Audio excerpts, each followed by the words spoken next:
Thinking about selling your Columbia home? Be ready to jump through a few extra hoops if your home is located in the Columbia Parks and Recreations Association. I'm Peter Boscas from Red Cedar Real Estate, coming to you from our Columbia office, and in this video we'll give you an overview of what extra tasks you'll need to complete when selling your Columbia home, as well as how to handle them proactively for the smoothest possible sale.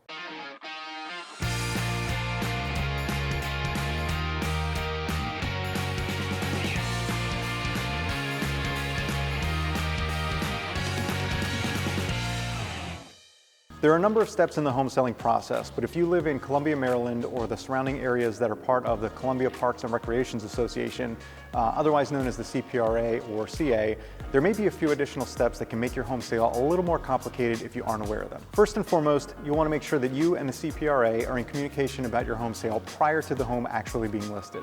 This includes making sure your annual fee is paid, your HOA resale package is ordered, and you have a letter of compliance from your HOA in hand. Let's dive into each one of these a little further to understand what's involved and how to get them done.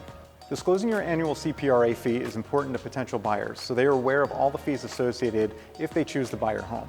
Providing incorrect information to the buyers at the beginning of the process could actually enable the buyers to cancel the contract later on, so you'll want to make sure you're giving them the most accurate information. If you need help finding out this information, call the Columbia Association Annual Charge Hotline at 410-715-3058. Entering your property's ID number on the hotline will pull up your current information, including the charge for the coming year and whether or not your current fee has been paid.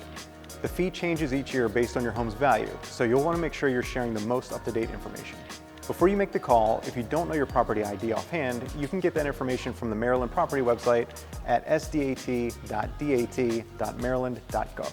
Once you make the call, you'll be able to verify if you have an outstanding balance. And if you haven't fully paid your annual fees yet, you'll want to do that before listing your house for sale. Otherwise, your outstanding balance will be taken from your proceeds by the title company at settlement to make sure the buyers aren't paying any overages. Next up is your HOA resale package. This is a complete set of documents detailing all of the covenants for living in your neighborhood, as well as the budget and other pertinent information. By law in Maryland, you must provide this resale package to the buyer of your home. Once the buyer receives the resale package, they have 5 days to review those documents to make sure they don't have any concerns or issues with the HOA's policies or financials. During this 5-day window, the buyer can cancel the contract altogether for any reason with no penalty, which is basically a get-out-of-jail-free card for the buyers. To minimize this window and the risk the buyer will walk from the sale, it's imperative to get these documents to the buyer as soon as possible. Once your home is under contract, you'll only have a certain number of days to provide the buyers with these documents, so it's best to have these in hand early on in the home sale process, or, if possible, obtain them just before the house is actually listed for sale. Some resale packages might cost $20 and are ready for pickup at your local village center right away. Others might cost a couple $100 and they might take a couple of weeks to come in. And some other HOAs post the documents for anyone to view publicly directly on their community website. Either way, all the more reason for you to get these handled sooner rather than later. One note is that if you live in a condo inside one of the Columbia neighborhoods, you'll need to provide condo documents in addition to the HOA resale package. Many neighborhoods in Columbia are also part of a smaller secondary HOA, and you'll need to follow the same exact steps for that smaller HOA as the steps for the CPRA documents. So you can see why it's best to have a real estate agent ushering you through this process. Finally, you'll want to have a letter of compliance in hand when it's time to put your house on the market.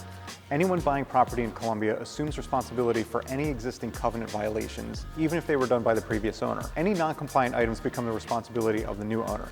It's unlikely that your buyer would want to take on those violations, so a document that states the home is in compliance with the neighborhood covenants will only help your home sale. You should apply to have this in hand sooner than later. Requesting a letter of compliance initiates a process where the covenant advisor comes out to inspect the property. If the inspection finds items that need repair, it may take time to correct the violations, especially in cold or rainy weather, and then submit for re-inspection.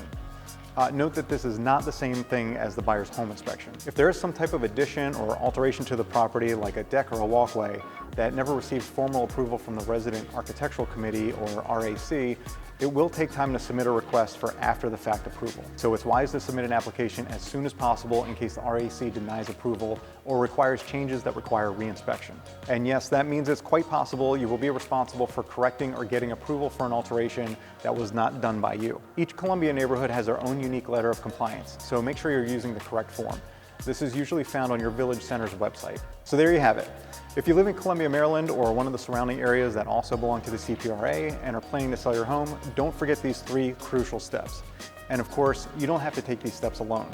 An experienced local real estate agent will walk you through this process so you can be sure you're in compliance from day one and to ensure you have a smooth and successful sale. If you like the content of our videos and enjoy learning more about real estate in Maryland, please like the video and subscribe to our channel so you can be notified when new videos are published.